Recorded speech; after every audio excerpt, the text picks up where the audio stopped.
Three deeper cuts. Hoo-ha! Hello. Welcome to the podcast. Good evening. This is Three Deeper Cuts, your lifestyle magazine for the practicing surgical pathologist. I am your host, Chuck G. Every week, we bring you something to think about, something to read, or something to listen to. Three Deeper Cuts is brought to you by formalin-fixed paraffin embedded tissue. Emphasis on the formalin.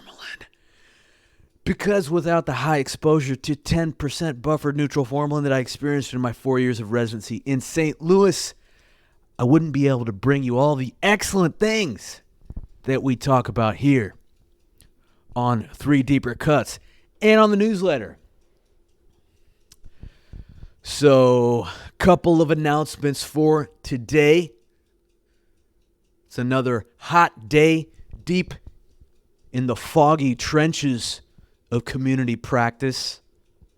Grateful. I got my walk in. What about you? You staying active? Do you have an ergo desk?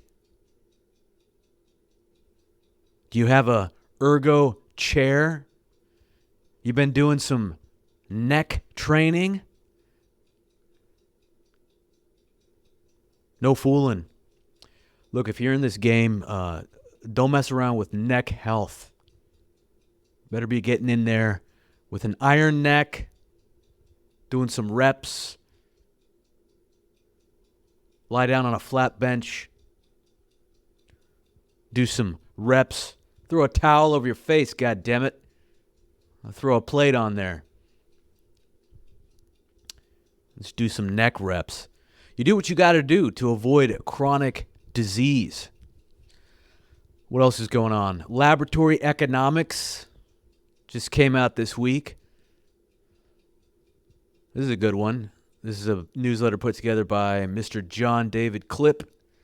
LabCorp workers in Portland vote to unionize. 86% of LabCorp workers at 7 legacy health facilities in the Pacific Northwest voted yes in a union election held from May 1 to May 3.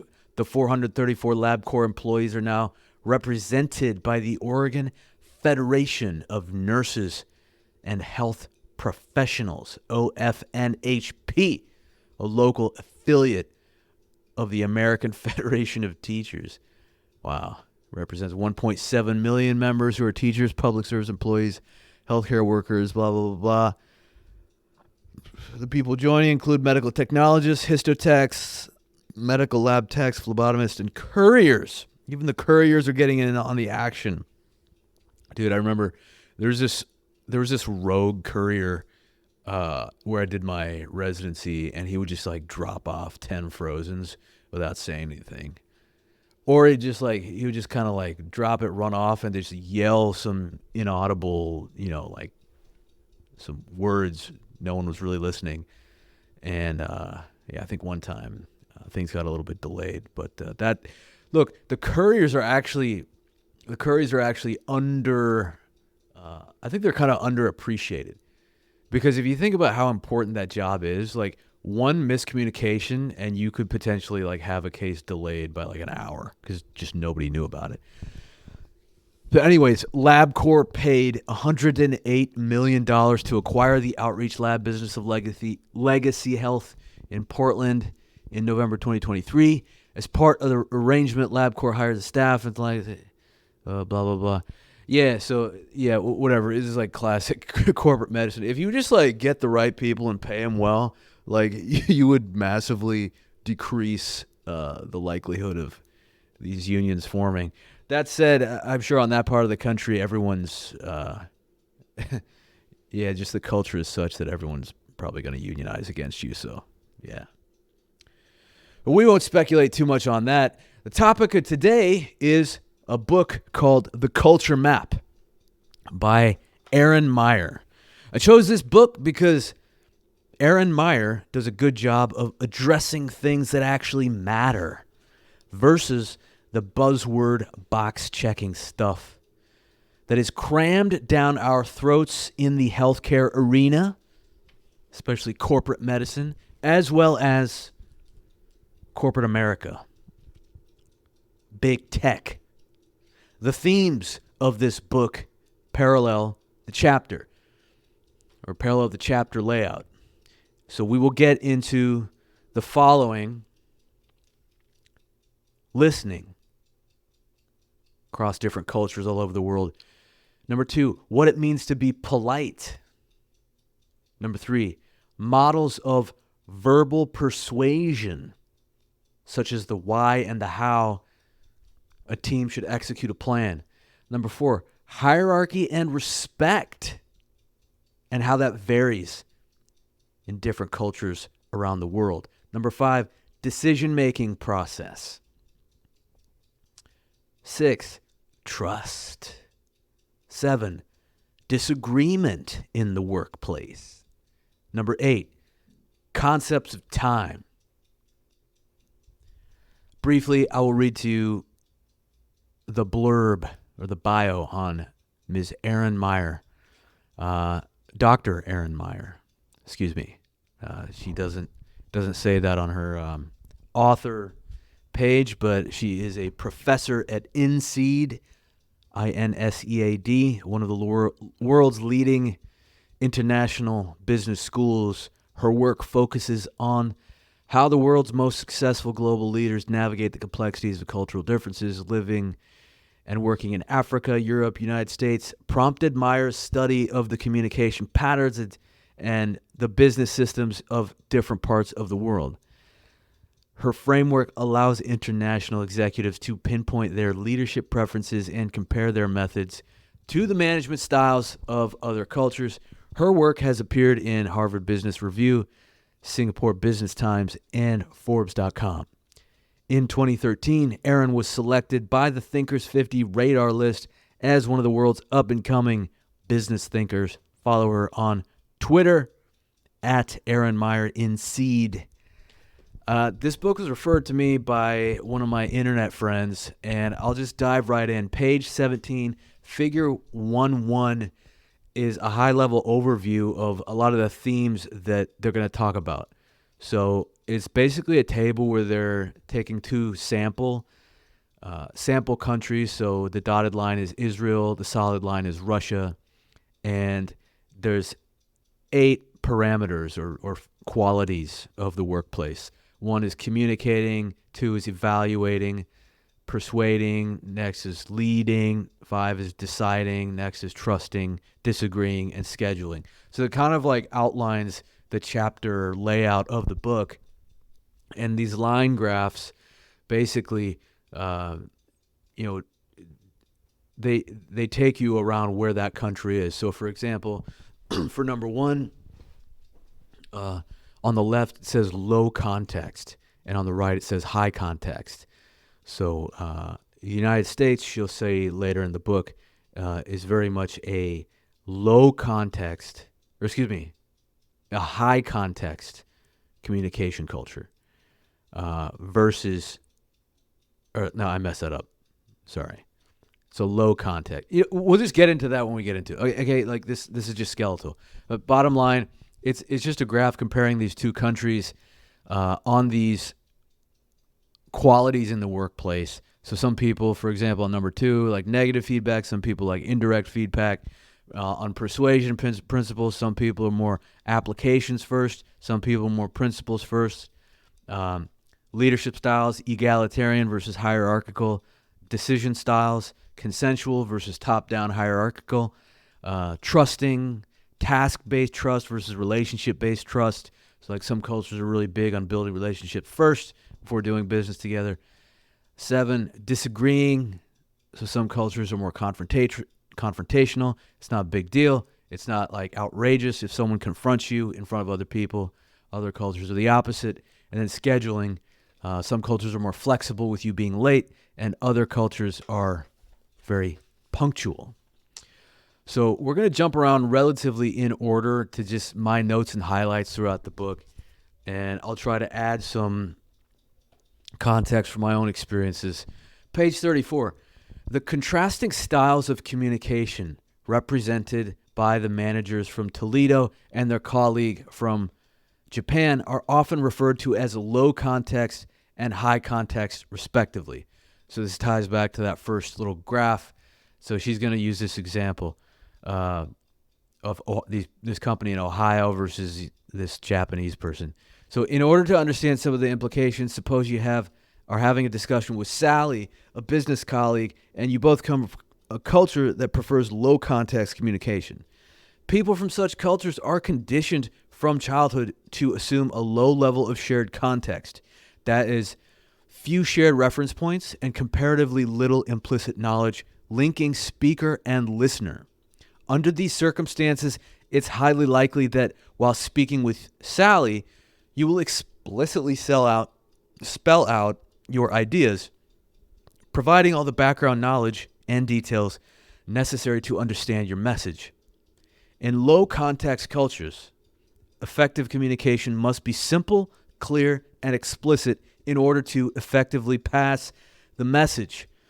And most communicators will obey this requirement, usually without being fully conscious of it. The United States is the lowest context culture in the world, followed by Canada and Australia, the Netherlands and Germany, and then the United Kingdom. So there you go. So I was fumbling a little bit with the low context with the high context. I don't know why I forgot that, but it's probably one of the most important points of the book. But this is just semantics. Low context means like United States, there's not a whole lot of shared history between people in the workplace. It's a melting pot type of country. And so you have to be really explicit. And so I'll just back up and just like high level, like why did I even choose this book in the first place? Because there's kind of this wave of corporate ESG, DEI going on. And I find it repulsive, especially because I know that it's just a mass scale manipulation of the population. It doesn't actually involve educating you on tactics that you could actually use to be more empathic in the workplace. It's more of like it's like this fake contrived political kumbaya, which has very kind of sinister underpinnings of creating kind of like this crowd mentality. Whereas what I like about this book is it's more analytical, it's more tactical. And so continue on page 35. Though cultural norms are transmitted from one generation to the next through means that are generally indirect and subliminal, you may remember receiving some deliberate lessons concerning appropriate ways to communicate. I certainly received such lessons as a child growing up in the United States.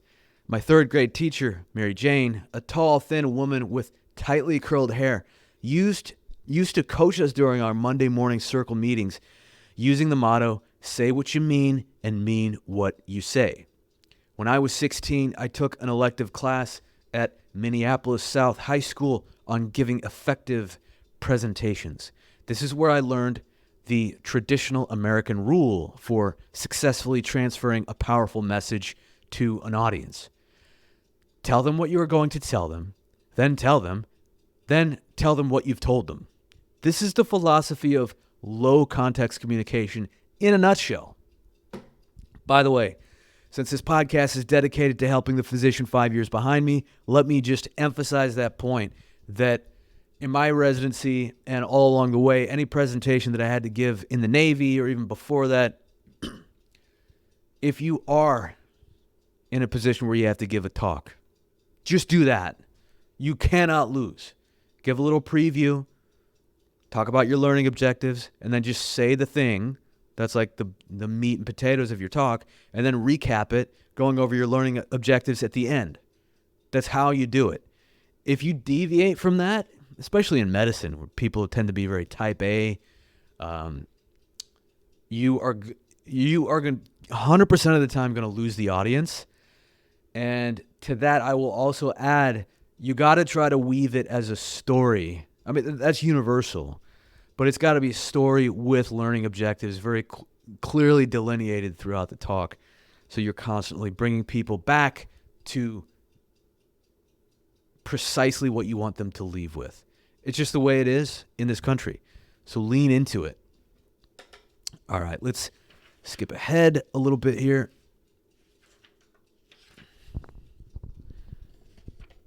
Okay, page 39. The United States is the lowest context culture in the world. and all Anglo-Saxon cultures fall on the left-hand side of the scale, with the United Kingdom as the highest context culture of the Anglo-Saxon cluster. All of the countries that speak Romance languages, including European countries like Italy, Spain, and France, and Latin American countries like Mexico, Brazil, Argentina, fall to the middle right of that scale. Brazil is the lowest context culture in this cluster. Many African and Asian countries fall even further right. Japan has the distinction of being the highest context culture in the world. As you can see, language only gives a partial indicator as to where a culture will fall on the communicating scale. There we go. So this is a good. So she's basically taking Figure 1.1 from like the beginning of the book and breaking it down further. And on the left-hand side, you have more of the Anglo-Saxon countries, U.S., Netherlands, Australia, low context. Low context means good communication is precise, simple, and clear. Messages are expressed and understood at face value. Repetition is appreciated if it helps clarify the communication. High context, meaning good communication is sophisticated, nuanced, and layered. Messages are both spoken and read between the lines. Messages are often implied, but not plainly expressed. So I think if that's like the only takeaway from this book, like just turn off the podcast. You're done. Just go have an ice cream sundae. Good job. Next page, 40. Skip ahead. High context cultures tend to have a long shared history. Usually they are relationship-oriented societies where networks of connections are passed on from generation to generation, generating more shared context among community members. Japan is an island society with a homogeneous population and thousands of years of shared history, during a significant portion of which Japan was closed off from the rest of the world. Over these thousands of years, people became particularly skilled at picking up each other's messages, reading the air, as Takaki said. By contrast, the United States, a country with a mere few hundred years of shared history, has been shaped by enormous inflows of immigrants from various countries around the world, all with different histories, different languages, and different backgrounds. Because they had little shared context, Americans learned quickly that if they wanted to pass a message, they had to make it as explicit and as clear as possible with little room for ambiguity and misunderstanding. Skip ahead. And then there's another little diagram here. So melting pot nation versus island nations. That was an interesting little plot that she made. China, Japan, Korea, Indonesia, all island nations, all very high context cultures. So skip ahead. The American anthropologist Edward Hall, who originally developed the concept of low and high context communication while working on Native American reservations in the 1930s, often used the analogy of marriage to describe the differences between high and low context communication. Imagine what happens when two people are married for 50 or 60 years. Having shared the same context for so long, they can gather enormous amounts of information just by looking at each other's faces or gestures. Newlyweds, however, need to state their messages explicitly and repeat them frequently to ensure they are received accurately. I don't know if that's totally true. I mean, I guess it depends on who you're marrying and if it's an arranged marriage or not. Which, by the way, kind of like the sub-discussion about there is kind of interesting. Older cultures with high context and arranged marriages. So India on this little chart is like towards the right end, high context end of the spectrum, along with Iran, Kenya, Saudi Arabia, Indonesia. It's really interesting because no wonder. So Indian people have this joke called the American-born confused Desi. Desi means like an Indian person, versus DCBA, which is a Desi confused by Americans. And if you just look at this with this framework of high context culture versus low context culture, it makes perfect sense why there's such a great difficulty among first generation Indian people of finding, I guess, some common ground with people from their own country. And what I noticed, at least when I was coming up, is that there were cliques of Indian people my age that kind of clustered together at colleges and in the workplace. And then there were like a subgroup of Indian kids that grew up here, but were from more rural towns, including myself. They just couldn't quite relate to that because we grew up around mostly white people. And I'm sure there's other factors too, that, like how frequently you went back to the home country and everything. But I think that is a good framework to be a bit more objective about the generational struggle that people from South Asia, tend to experience if they are the first generation here. So hats off to them. So let's continue on. Page 50, strategies for high context. So this is good. This is why I wanted to bring up this book, because I caught myself wanting to find something tactical in this age, this wave of DEI that we are all experiencing in our workplaces. And this book gives it to you from a very reliable source, in my opinion. So skip ahead, page 50. So when you work with higher context colleagues, practice listening more carefully. The best advice I can give, Diaz says. So this is a guy from Mexico, Pablo Diaz, talking about his experiences. So the best advice I can give, Diaz says, is to learn to listen to what is meant instead of what is said. This means reflecting more, asking more clarifying questions, and making an effort to be more receptive to body language cues. By searching for implicit cues, you can begin to read the air a little more accurately. And then skip ahead, quote, "It is important not to form opinions too quickly," Diaz suggests, "to listen more, speak less, and then clarify when you are not sure if you understood. You might need to work through another local person in order to get the message deciphered. But if you feel confused, work to get all the information you need to pick up the intended message. One of the biggest mistakes lower context managers make is assuming that the other individual is purposely omitting information or unable to communicate explicitly. Most often, the higher context person is simply communicating in the style to which he is accustomed, with no thought of confusing or misleading you. Simply asking for clarification can work wonders. After a while, you may find you have to ask so many times for clarity as your counterpart also learns to adapt to you. If you are the one sending the message, you may find that there is less need to repeat yourself endlessly when speaking with higher context colleagues who listen between the lines. Before repeating yourself, stop talking. Wait to learn whether saying it once is enough. You can always come back to the topic later if you're not sure whether the message got through. So I was fortunate to work with several South Asian and Iranian colleagues. I can vouch for that being true.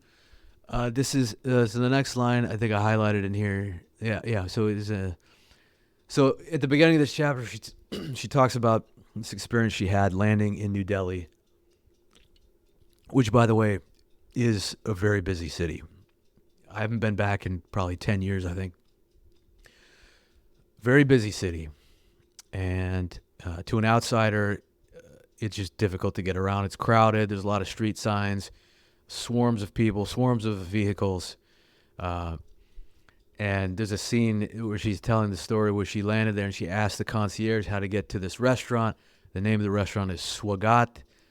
And he says, "Oh, it's easy. You just have to go down there, down the street, make a left. You can't miss it." She goes down the street and keeps walking, never finds it. She's walking for 45 minutes, finally circles back to the concierge and said, I can't find the restaurant.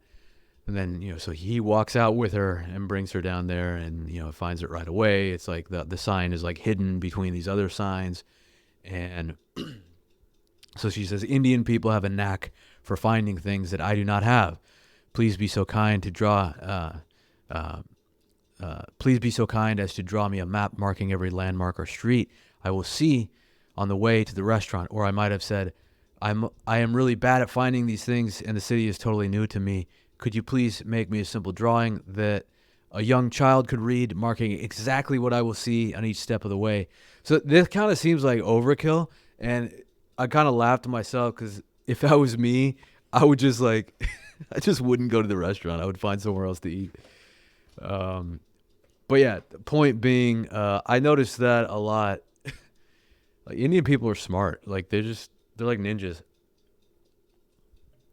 I got lost so many times when I was a college student exploring India on my own. So next, page 55, high context communication works beautifully when we are from the same culture and interpret cultural cues the same way. When two Japanese people communicate, the shared contextual understanding makes it easier for them to read the air. Time is saved, relationships are maintained, and group harmony is preserved. So, I mean, there's some people that talk about how, perhaps a pluralistic society or like the American experiment is impossible. It's like trying to put a round peg into a square hole. But the truth is, I don't think anyone knows the answer. But at the end of the day, the underlying theme in this book and just what I've noticed in my own professional experiences and in travel experiences is that human beings are just flexible if you want to be, right? And so I think if there's like an economic incentive to be flexible and to adapt to a new culture, then yes. I mean, prosperity trumps everything. People will be flexible if they can provide a better life to their children, bottom line. Page 77. The French have a saying, quand on connaît sa maladie, this is horrible pronunciation, quand on connaît sa maladie, on est à moitié guéri. When you know your sickness, you are halfway cured. It applies to most cross-cultural confusions. Just building your own awareness and the awareness of your team goes a long way to improving collaboration. Let's repeat that again. When you know your sickness, you are halfway cured. That applies to like just about everything professionally. It also gives you a lot of hope to get where you're trying to go. So now that, simply being aware of high context and low context cultures, you can kind of mentally prepare yourself going into a situation. And some of the tips that she talks about a few pages earlier, I mean, that's just like generally good advice that's going to help you in any leadership situation. It's also probably going to help your dating life. It's just shutting the hell up and just asking questions, listening carefully, and asking for clarification. So on page 78, she brings up something that I caught in myself. So she's talking about American ways of speaking. So she's quoting like a Dutchman, and he says, when my American colleagues began a communication with all of their excellence and greats, it feels so exaggerated that I find it demeaning. We are adults here to do our jobs and to do them well. We don't need our colleagues to be cheerleaders. So I have to catch myself because I say that probably too much. It's like reflexive. And I don't know if it's, I grew up here. I grew up in the West, in the United States, especially, my early professional experiences in the military, which is about as low context as you could possibly get. Like everything is made super clear, and it has to be. I mean, you're dealing with like the majority of people in the military are 19 to 24-year-olds, like fresh out of high school, or 18 to 24 years, fresh out of high school. You just got to be explicitly clear, otherwise shit's just not going to get done. But I hadn't realized. I mean, I also haven't worked out of the United States in a long time, so it didn't cross my mind that could come across as being so explicit all the time and using all of these cheerleader words like absolutely, excellent, perfect, great, saying all that stuff is just kind of like condescending. I could see how that could be seen as condescending to an outsider. So I would like to say that less, and I'm going to try to work on it. So catch me on future podcast episodes when I'm talking to guests, because even flipping back through past interviews, I'm always saying absolutely and excellent and fantastic, and I'd like make myself cringe. But anyways, not to be too hard on myself. I'm trying to change that too, right? That's not good to be like hypercritical of yourself, right? You should talk to yourself like you're your own best friend. Be gentle. Okay, let's keep going. What else do I got written down here? So that was page 77. Page 78, we covered that. Page 82, what do we got here? High context and indirect negative feedback. So among people from cultures in quadrant D, shown on page 72, negative feedback is generally soft, subtle, and implicit. Turn your head too quickly and you might miss the negative message altogether. Whereas in American culture, you might give negative feedback in public by veiling it in a joke or a friendly manner. In quadrant D, this would be unacceptable. Any negative feedback should be given in private, regardless of how much humor or good-natured ribbing you wrap around it. Charlie Hammer, an American manager in the textile industry living and working in Mexico City, offers this example. I was really taken aback when one of my Mexican employees gave me his resignation. I had given him some negative feedback in a meeting, but I did it in a way that sounded to me almost like a joke. The mood in the room was light, and after giving the feedback, I quickly moved on. I felt it was no big deal, and I thought everything was fine. But apparently, it was a big deal to him. I learned later from one of the team members that I had seriously insulted him by giving this feedback in front of the team. He felt humiliated and worried that he was going to get fired, so he decided it would be better to quit first. It took me completely by surprise. So, first of all, that last sentence is kind of a bitch move, like, in my opinion. It's like why would you quit? But I do actually kind of agree with that. Like, I always get a cringe factor when over the years I've seen somebody giving negative feedback, like in public. I don't like that either. I think that's like a double bitch move. And again, this is a bias of mine. So you're getting my slanted take on this book, okay? Like, this is just, it's a book review, right? That's what I'm doing. So I'm going to come into it with my biases, and hopefully some of those biases are going to be adjusted. This one in particular, like, I'm not going to start giving people negative feedback like in common areas, right? Like, it's just not where I'm coming from, and I think it's bad for morale. Messes with people's confidence, especially if you grew up here. Hey, what's up, friend? If you're getting any value out of 3 Deeper Cuts podcast, navigate over to 3deepercuts.substack.com, drop your email in the block, follow us on Apple Podcasts and Spotify, and check out 3deepercuts.net for career guides for your medical career. chuckgmd.gumroad.com. Got some free downloads for you, and sign up for my weekly emails. Back to the podcast. Subconsciously, I was giving a critique, and then maybe it was out of context. So as she says, as this situation suggests, the first simple strategy for giving negative feedback to someone from a culture in quadrant D is don't give feedback to an individual in front of a group. This rule applies even if you use a lot of soft, cozy downgraders, which in my opinion are dumb. or rely on a joke to lighten the mood. And yes, it applies to positive feedback as well. In many cultures that are less individualistic than the United States, it may be embarrassing to be singled out for positive praise in front of others. That's a key thing that I put like a little, I could start that. Give your individual feedback to the individual and give only group feedback to the group. A second powerful tool for giving feedback to those from Quadrant D, especially those from Asian cultures, is the technique of blurring the message. People from most Western cultures don't like the idea of making a message blurry. We like our messages short, crisp, and above all, transparent. But blurriness can be highly effective in many Asian cultures if it is used skillfully and appropriately, as I discovered early in my career. And she says, I had been working as a consultant for an international... By the way, like this lady, Erin Meyer, she's got a really impressive life.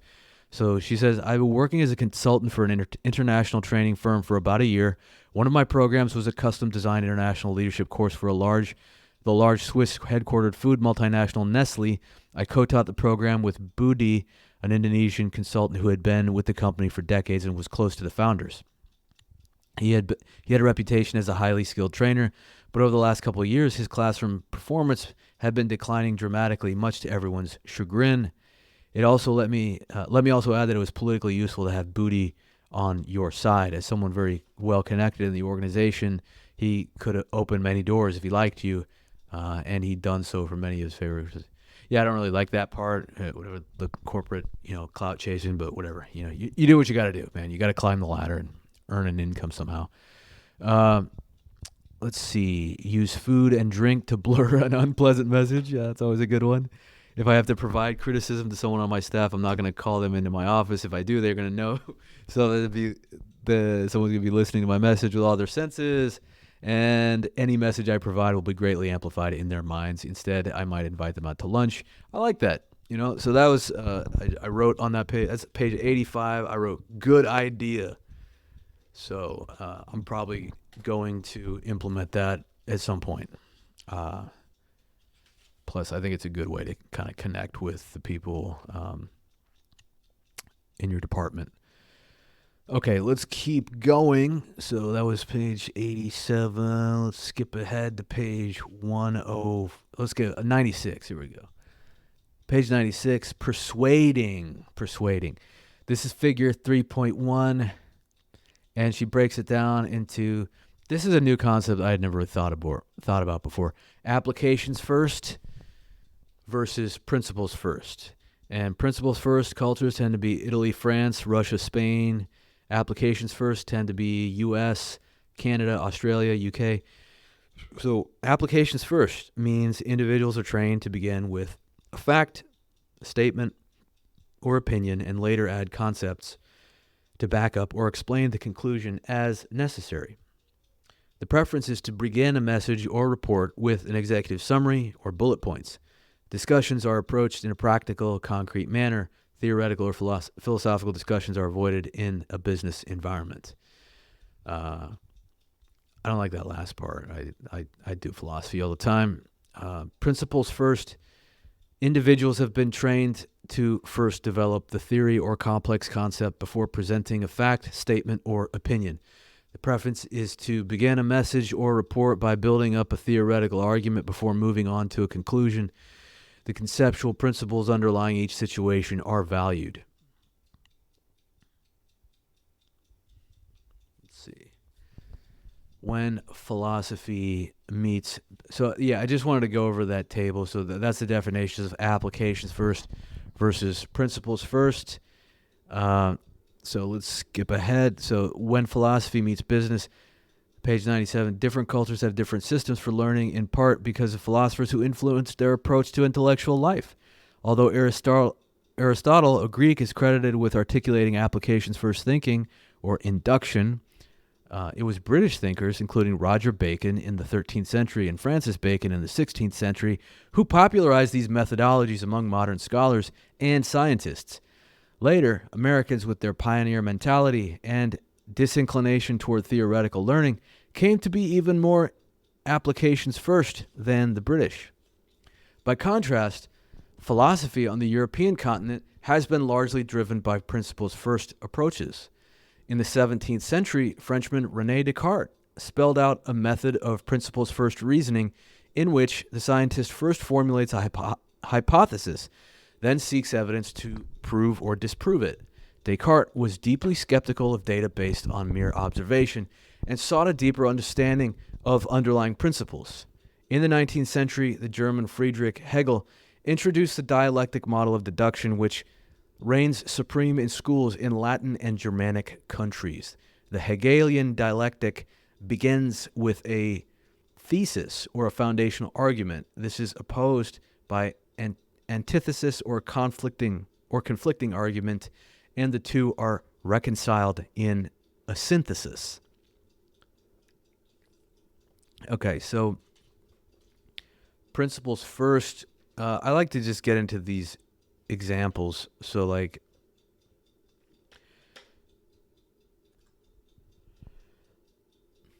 okay, applications first thinkers tend to receive practical. They like to receive practical examples up front, and they will extract learning from these examples. Principles first thinkers also like practical examples, but they prefer to understand the basis of the framework before they move to application. So she uses an example of a Spanish executive. He says, in Spain, we had it drilled down into us since we were young that every situation is different, and you can't assume that what happens in one situation will happen in another. So when we are supposed to review the situation of one specific protagonist and extract general learning points, it may feel not just weird, but even a bit dumb. So she says, shifting your persuasive style to match the preferences of your audience can be a bit challenging. However, it is still more complicated to choose the best approach if you have Brazilians, Americans, Germans, and French all attending the same presentation. As Jens Huppert, the German manager working with Kara Williams in the automotive industry, says, my reality today is no longer a neat group of Americans or Germans, but a large mix of participants from around the world. So this is actually really good to read for someone like me, because I'm a bit isolated now, in terms of, so like in medicine, it's like, unless you're working in the industry sides or like the biotech industry, like in clinical practice, you're just doing your thing. Like you're practicing medicine, which is mostly objective. I mean, there's a lot of culture involved. I'm not saying it's not all science. Like there's a lot of culture involved. That's why people enjoy practicing medicine. But it's like you go to a couple scientific meetings a year, and at these meetings, you're there to learn. Especially if you're like me and you're just in private practice, right? I'm not collaborating. I'm not a collaborator on these big studies, that discover new immunostains or like new genetic tests. I'm not, I might have submitted a few cases, but I'm not a scientist. I'm a practicing person. So it's like at these meetings, you have people from like 10 different countries. They all speak different languages and everything. But you don't really have to work with them, like you're just sitting together. But what I have seen is some people, they get into their 50s and 60s and maybe they have a different opportunity and their career takes a little bit of a turn. And now they are thrust from an environment of only, doing clinical work, like seeing patients in clinical medicine or in lab medicine. It's like only looking at specimens. And now all of a sudden you're managing people again. And so that's a big leap, and I think that's why you don't see a lot of physicians doing that.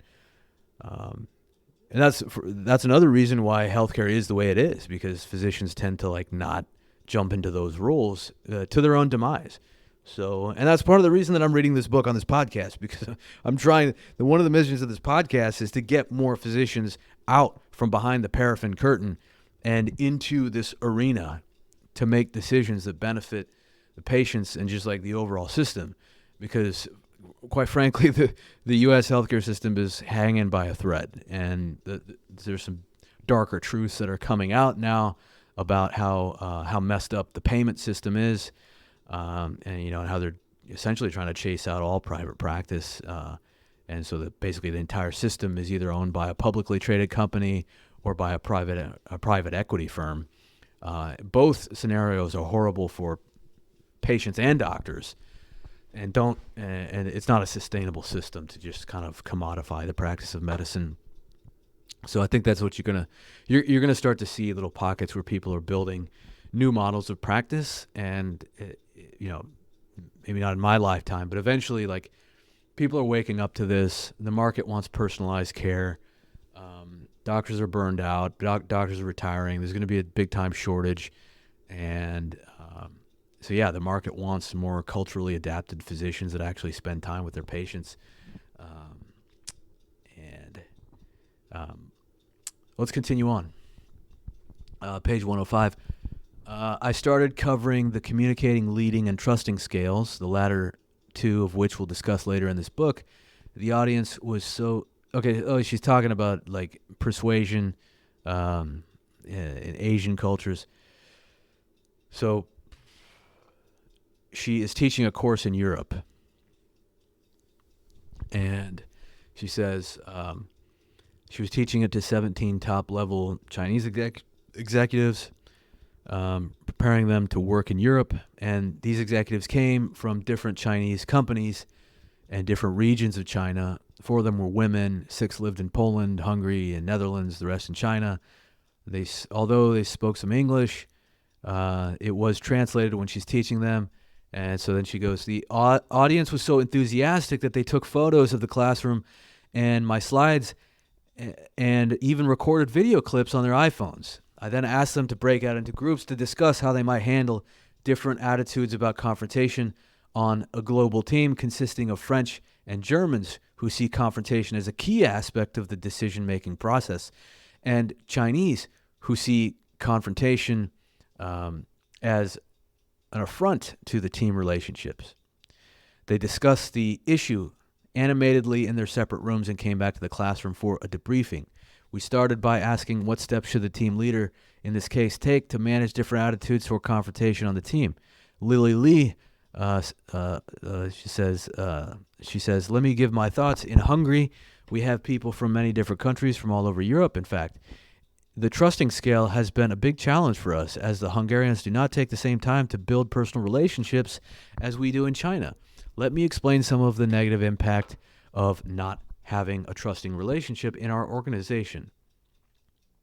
And then she says she's a little confused by this because this is a question about confrontation, not about trusting. And in her course, she wasn't referring to any Hungarians. So she says, Lily Lee continued to talk for several minutes about trust, hierarchy, and her experiences in Hungary, and the Chinese participants listened carefully. After several long minutes of interesting comments that had, from my perspective, absolutely zero to do with the question I'd asked, Lily came to the point. In this case, if the team leader had spent more time helping the team build relationships outside of the office, that would have been very helpful during the meeting. The team would have been much more comfortable dealing with open debate and direct confrontation if the relationships on the team had been stronger. So this kind of struck a nerve with me because I guess the older I get, the more high context it's like in my genetics. Like, I actually agree with this Chinese lady. I actually wish that there was more outside team building like there was pre-pandemic. And, I went through a major transition during the lockdowns, and I consider myself to be more on the introverted spectrum. I don't necessarily jump at going to office parties. But then when they were taken away from me, I actually felt like I was going through social withdrawal, and it was actually like somewhat psychologically taxing, and it absolutely affected the level of trust that I had for my coworkers. Because, I mean, look, no matter what you say, it's like just getting together after work or on the weekend for either I was in residency. We used to either go running or, go for a bike ride. Those types of things, they absolutely build trust, man. I mean, you don't have to tell everyone your life story, but just being somewhere outside of work, crack a few beers. I mean, these days I don't really drink that much anymore, but it absolutely does forge some bonds. So I noticed that in the last almost 4 years, I've only been to like maybe 3 or 4 out of work events for my own employer. Out, like through the grapevine, you find out about other get-togethers. But so yeah, we got to bring that back. I agree with the Asians. Let's skip ahead, page 108. She's got figure 3.3, 3.2. Yes, this section is interesting. She's comparing the way that different cultures see themselves in images.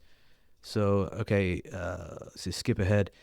Page 108. In a second study, Americans and Japanese were asked to take a photo of a person. The Americans most frequently took a close-up showing all the features of the person's face, while the Japanese showed the person in his or her environment instead, with the human figure quite small in relationship to the background. In the third study, Nisbet and Masuda asked American and Taiwanese students to read narratives and watch videos of silent comedies. For example, a film about the day in the life of a woman during which circumstances conspired to prevent her from getting to work. And then to summarize them, in their summaries, the Americans made 30% more statements referring to the central figures of their stories than the Taiwanese counterparts.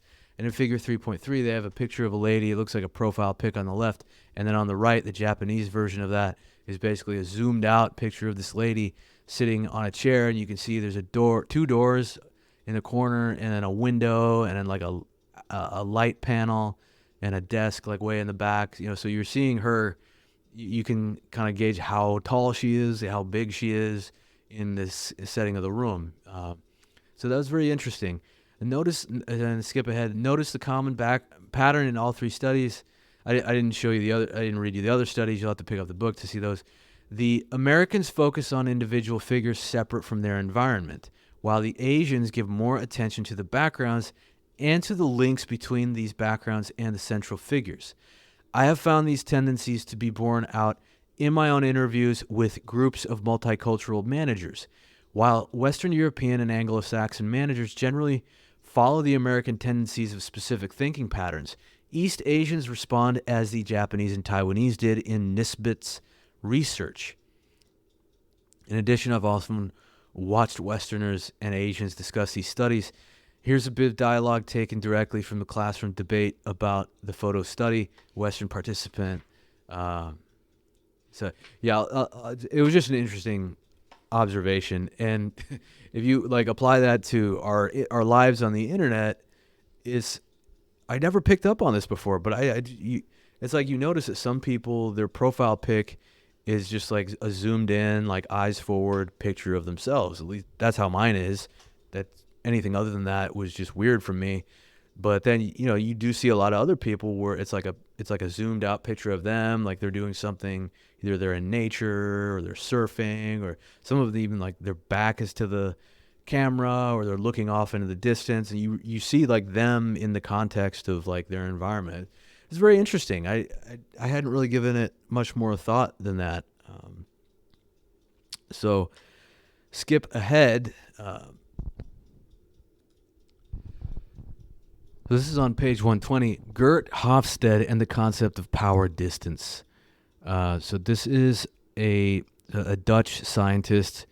So this concept grew out of an ocean journey taken at the age of 18 by Gert Hofstede, who would eventually become the most famous cross-cultural researcher in history. Hofstede traveled to Indonesia as an assistant engineer on a ship and was struck by the cultural differences between the people of Indonesia and his fellow Dutchmen. Later, when he got to know an English woman on a different voyage, he realized that strong cultural differences can exist even between countries that are geographically close. These differences fascinated Hofstede. Eventually, as a professor of social psychology, Hofstede was the first person to use significant research data to map world cultures on scales. Hofstede developed the term power distance while analyzing 100,000 management surveys at IBM in the 1970s. He defined power distance as the extent to which the less powerful members of organizations accept and expect that power is distributed unequally. Hofstede also looked at power distance in families and in various other social structures, such as tribes and communities. In a more recent study, a group of academic scholars from around the world, led by Professor Robert House, conducted thousands of interviews across 62 countries, during which they tested and calibrated Hofstede's data on the power distance scales again. This project is often referred to as the Globe Project. House and his colleagues looked at the degree to which inequality in a society is both supported and desired, and considered the impact on egalitarian versus hierarchical leadership preferences in various countries. The leading scale takes Hofstede's idea of power distance and applies it specifically to business. Power distance relates to the questions like how much respect or deference is shown to an authority figure, how godlike is the boss. Is it acceptable to skip layers in your company? If you want to communicate a message to someone 2 levels above or below you, should you go through hierarchical chain? When you are the boss, what gives you an aura of authority? As the last question in this list suggests, power distance is related in part to the signals that are used to mark power within an organization or other social group. Such signals, of course, may be interpreted very differently in different parts of the world. Behavior that shouts, "This man has the leadership skills to move mountains and motivate armies," in one society may squeak, "This man has the leadership skills of a 3-footed mouse," in another. In an egalitarian culture, for example, an aura of authority is more likely to come from acting like one of the team, while in a hierarchical culture, an aura of authority tends to come from setting yourself clearly apart. So I got to say that, first of all, these questions, I think you should, so this is page 121 and 122. You should highlight those and write them down and keep them in a notebook as you go through your training and some of your early jobs, because it's just interesting to observe. So I've worked in both, and I've noticed that at some elite leadership, research hospitals, the scientists are very much egalitarian thinking like that at the surface level, but at the end of the day, it's not real. There is a very rigid hierarchy. There's a chair of a department. Everyone kind of, if they have a lab, it's like they're all on a first name basis and this and that. But yeah, it's very much it's like a cloaked hierarchical thing. And when I got there, I actually preferred the military command structure because it's just more blatant. Like everyone walks around with rank on their shoulders, so it's like, I mean, the rank becomes less rigid, the more in a field setting you go, and but I just found that easier to work with because it was just very clearly delineating, no one's playing games. Now I have never worked at a startup tech company, and from what I have listened to on podcasts and read in books, one podcast in particular. Sam Korkos, the founder of Levels, which is a company that makes continuous glucose monitors. I believe they're based in Austin. And Sam Korkos talks very openly about the culture at their company, and they strike me as like the purest form of an egalitarian type of situation where everyone is equal. Everyone knows exactly what their roles are. Everyone is trying to be more of a team player. There's very little hierarchy. People are given feedback in public, everything is, at least that's how they describe it. And he's working with a bunch of engineers. So I guess I might get a little bit thrown off if I was in a department like that without warning. But I can tell you the transition from academia to private practice is a lot more on the egalitarian spectrum. Like my bosses in private practice, they don't need to be adulated. I don't need to like adjust the way that I talk very much to them. Like I'm respectful, but at the same time, I'm respectful to the janitor. I'm respectful to the secretarial staff, the clerks. You know what I mean? That's just, and then to our colleagues, it's like we're all equals, and a lot of these private practices in medicine are equal partnerships. So it's like there's not really a benefit to being like if you try to come in and act all hierarchical, people are just on both ends. Like if you try to be like unnecessarily deferential to people, they're just gonna think you're weird, and vice versa. If you come in expecting to be, like like this kind of like this the emperor of the group, you'll very quickly learn that the emperor has no clothes, and it's just not necessary given the nature of the work. So skip ahead, page 124. Okay, so she's talking about this person named Henning. Oh yeah, this is hilarious. So yeah, this dude is like this Western guy. I think he was a Danish person or something, or maybe American.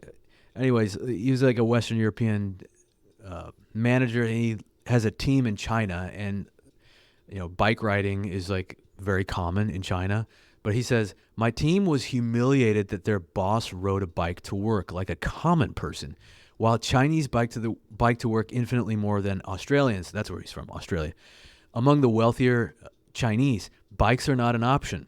There are plenty of bikes on the road, but biking is for the lower classes only.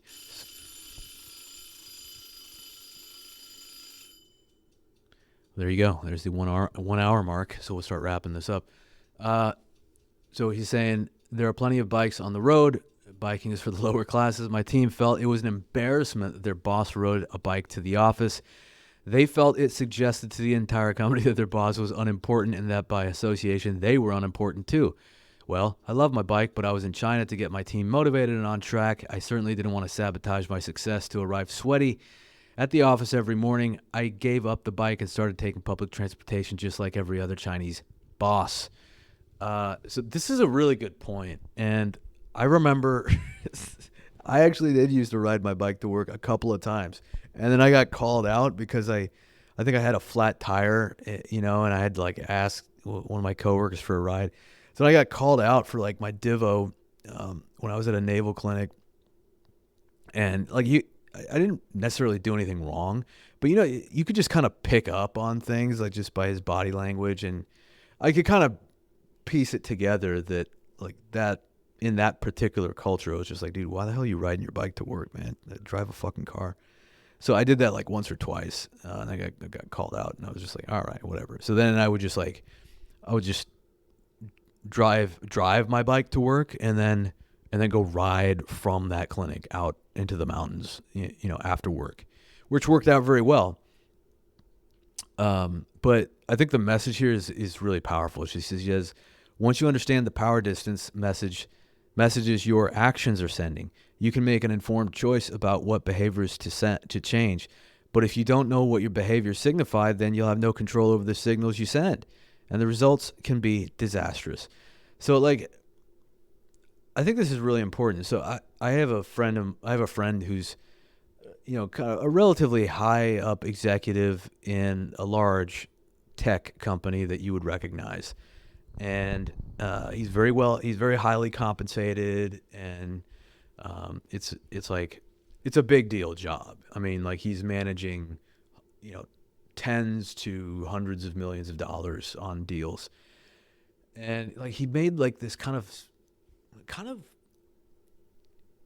cynical comment, or I don't know, kind of a comment about how in my industry, the more sloppily you dress, the more money you make. And I thought to myself, I was just like, wow, I guess that's kind of true right now. It's like, it's almost like a status flex to be like, just like a lazy, tech worker who doesn't have to do anything, it's like to pride yourself on, not having to adhere to the common, I guess, ways of presenting yourself in society. So she uses the example of presenting yourself to the office, showing up on a bicycle versus just taking public transportation like everyone else. And I tend to be more old school about this, honestly. I think that, like, there's something to be said for being like well groomed, well put together. Your physical appearance is on point. You're not fat. Like you look the part. Like a nice shirt tucked in, belt, boots. Like you look the part. I've just found that to be true over time. And perhaps medicine is a bit more old school, but these types of things go in cycles anyway. So you're better off just kind of erring to the side of being kind of like well put together and polished, and then just letting your work, show for itself. So I think that's probably like, maybe that's more of like a American thing that's going on, but suffice to say that people's office cultures vary throughout the world. Just leave it at that. Okay, so we'll just briefly go over figure 4.1, and then I'm going to wind it down after that. The rest of it, it's a great book. You should totally pick it up. So figure 4.1 is the leading scale. So on the left is egalitarian, on the right. So we've kind of touched on this. So egalitarian means the ideal distance between a boss and a subordinate is low. The best boss is a facilitator among equals. Organizational structures are flat. Communication is often skips hierarchical lines. Hierarchical means the ideal distance between the boss and a subordinate is high. The best boss is a strong director who leads from the front. Status is important. Organizational structures are multi-layered and fixed. Communication follows set hierarchical lines. So one of the things that really struck me about this is that I didn't realize that so on page 128, she says, what you may not know is the Vikings were surprisingly egalitarian. When settling in Iceland, they founded one of the world's early democracies. The entire community was invited to the debating hall to thrash out hot topics of the day, followed by a vote, with each person's opinion carrying equal weight. Legend has it that when the Prince of France sent an envoy from southern Europe to negotiate with the Vikings, the puzzled envoy returned confused and disheartened, complaining, "I couldn't figure out who to talk with. They said they were all chiefs." The countries most influenced by the Vikings consistently rank as some of the most egalitarian and consensus-oriented cultures in the world today. So it is no surprise that even today, when you walk into a meeting room in Copenhagen or Stockholm, it is often impossible to spot the boss. Our third historical so I just thought that was really interesting. I would have never guessed that the Vikings were an egalitarian culture. So she goes on to describe a couple more really interesting anecdotes, which I won't have time to go over in detail, but I will skip ahead to. Okay, so this is really useful here. Figure 4.3, general traits of egalitarian cultures. It's okay to disagree with the boss openly, even in front of others. People are more likely to move to action without getting the boss's okay. If meeting with a client or supplier, there's less focus on matching hierarchical levels.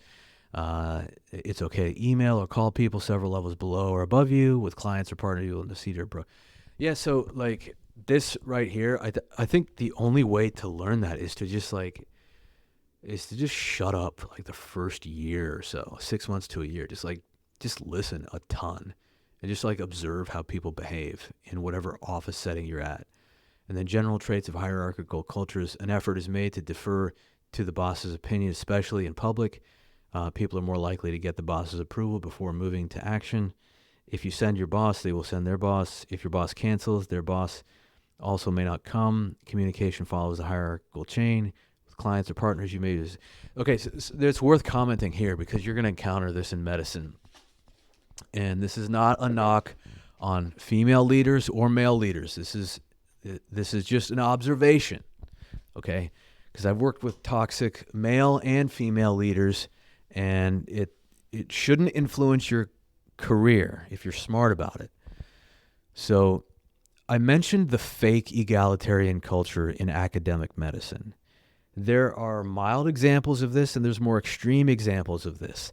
So you may come across, attendings that are just very hot and cold, very moody. They change their mind about things, and then they blame you for it. And you may have attendings that like to portray themselves as very egalitarian, that they don't need to be consulted on everything. But then you catch them on a bad day, and they'll throw like an adult tantrum that you went above them, or you went above their head on something. They'll completely become a different person. And this is something that you have to keep in mind. That is like, she's using examples of like when people are consistent, and all the examples of managers and leaders making mistakes in this book. These are people that are correcting their mistakes almost immediately, right? Because she's using educational examples. This is not a book on how to like manage toxic personalities, nor am I telling you that you should even engage with toxic personalities in your practice. The best thing is just not engage at all. But you should be aware that, at least I've noticed, that in the medical training pipeline, you have this weird fake egalitarian thing going on, and you should still kind of just default to the hierarchical mode, unless you've worked there for a year and you've understood the case to be otherwise. So that's all we're going to talk about today. There's still like 100 pages left in the culture map that I didn't get to, but it's definitely worth a read. There's just more examples and more tactical tips. But the author, again, is Erin Meyer. You can pick it up on Amazon. And I hope you enjoyed that. We'll talk again.